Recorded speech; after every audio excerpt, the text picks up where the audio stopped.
کسوف سورج گرہن کے لیے اور خسوف چاند گرہن کے لیے. یہ دونوں اللہ کی نشانیاں ہیں.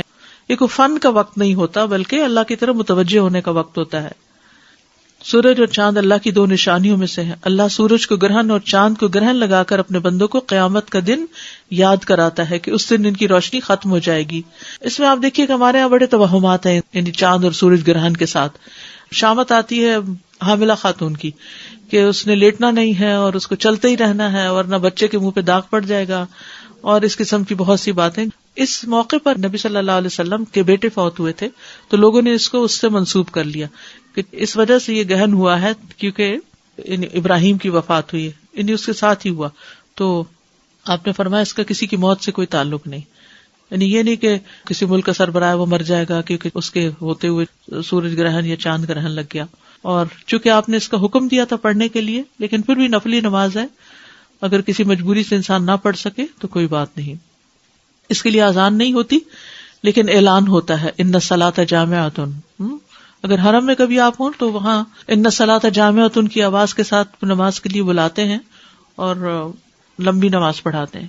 اور اس میں حضرت عائشہ کہتی ہیں کہ سورج بے نور ہوا ایک بار آپ کی زندگی میں, آپ مسجد میں تشریف لے گئے, لوگوں نے آپ کے پیچھے صفیں بنائی اور پھر آپ نے تکبیر تحریمہ کہی.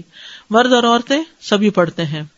حضرت عائشہ بھی پڑھ رہی تھی, حضرت اسماء نے دیکھا اور پھر وہ بھی شروع ہو گئی. اور اس کا طریقہ تھوڑا سا مختلف ہے نماز کا. اس میں تکبیر تحریمہ کہے, پھر دعائے استفتاح پڑھے, پھر تعوذ پڑھے, اس کے بعد سورۃ الفاتحہ کے ساتھ سورت ملائے اور لمبی قرات کرے. ثم یرکع رکوعا طویلا, پھر لمبا رکوع کرے, پھر رکوع سے سر اٹھا کر سمع اللہ لمن حمد ربنا ولک الحمد کہے, پھر دوبارہ سے سورت فاتحہ پڑھے, سجدے میں نہیں جانا ابھی, ٹھیک ہے, اور پھر سورت فاتحہ کے ساتھ کسی دوسری سورت کو ملا کر لمبی قرات کرے. تاہم پہلی رکعت یا پہلے قیام سے یہ قیام تھوڑا کم ہوگا. پھر دوسری مرتبہ لمبا رکوع کرے لیکن پہلے رکوع سے قدرے کم لمبا ہوگا. پھر رکوع سے سر اٹھائے, ٹھیک ہے, یعنی رکوع بھی تھوڑا لمبا لیکن پہلے رکوع سے کم. پھر رکوع سے سر اٹھائے, کافی دیر کھڑا رہے, سمع اللہ لمن حمد ربنا ولک الحمد پڑھے, پھر دو لمبے لمبے سجدے کرے. اسی طرح دونوں سجدوں کے درمیان بھی کافی دیر بیٹھے, یعنی جلسہ میں. اس میں کیا پڑھتے ہیں, رب اغفر لی رب اغفر لی, اس کی تکرار کرتا رہے. پھر دوسری رکعت کے لیے کھڑا ہو اور بالکل پہلی رکعت کی طرح دوسری رکعت میں بھی دونوں رکوع وغیرہ ادا کرے, ٹھیک ہے. ہر رکعت میں 2 رکوع ہیں اور 2 سجدے ہیں, یعنی 2 رکعتیں بن جاتی ہیں ایک طرح سے, لیکن دوسری رکعت کا عمل پہلی رکعت کے اعمال سے قدرے کم ہوگا, یعنی طول اس کا. پھر اس کے بعد تشہد میں بیٹھے اور آخر میں سلام پھیر دے. 4 قیام, 4 رکوع اور 4 سجدے بھی ہیں. جہری قرات, آپ نے بلند آواز سے قرات فرمائی تھی. اس میں پرمشقت قیام تھا. حضرت عائشہ کہتی ہے کہ رسول اللہ صلی اللہ علیہ وسلم کے زمانے میں سورج کو گرہن لگ گیا تو آپ نے بڑا پرمشقت قیام, یعنی بہت دیر کھڑے رہے, لمبا قیام کیا. آپ کا قیام سورۃ البقرہ کی قرات کی طرح طویل تھا. ہم تو پوچھتے ہفتے میں سورۃ بقرہ پڑھ لیں.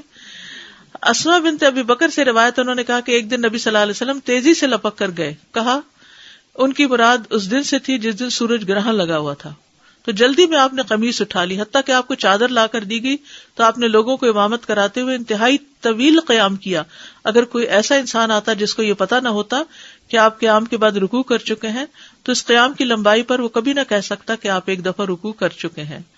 طویل رکوع اور سجود. پھر نماز کے بعد خطبہ دینا. گرہن لگنے پر کرنے کے کام کیا ہے؟ ذکر, دعا اور استغفار کی طرف لپکنا, کثرت سے استغفار کرنا, تسبیح, تحمید اور تہلیل کہنا, عذاب قبر سے پناہ مانگنا. آپ نے جب طویل قیام کیا تو فراغت کے بعد جو کچھ اللہ نے چاہا اسے بیان کیا اور پھر لوگوں کو حکم دیا کہ وہ عذاب قبر سے پناہ مانگے. صدقہ کرنا. سنن نبی داؤد کی روایت میں آتا ہے کہ جب تم یہ کیفیت دیکھو تو دعا کیا کرو, تکبیر بیان کرو اور صدقہ کیا کرو. غلام آزاد کرنا. اسماء رضی اللہ عنہ کہتی ہیں کہ نبی صلی اللہ علیہ وسلم نماز کسوف کے موقع پر غلام آزاد کرنے کا حکم دیا کرتے تھے. تو کسوف کی نماز دن میں ہوگی اور چاند گرہن کی رات میں ہوگی.